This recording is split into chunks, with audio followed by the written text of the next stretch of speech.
Владимир Бенедиктов на 50-летний юбилей Крылова читает Павел Беседин. День счастливый, день прекрасный, он настал, и полный клир.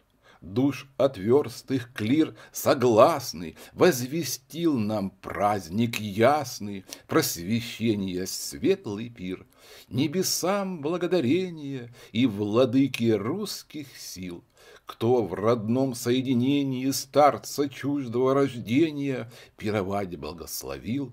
Духом юности моложе он пред нами, ставы сын, витых локонов пригоже, золотых кудрей дороже, серебро его седин.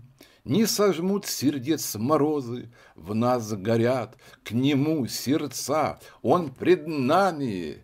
Сыпьтесь, розы, лейтесь, радостные слезы на листы его венца.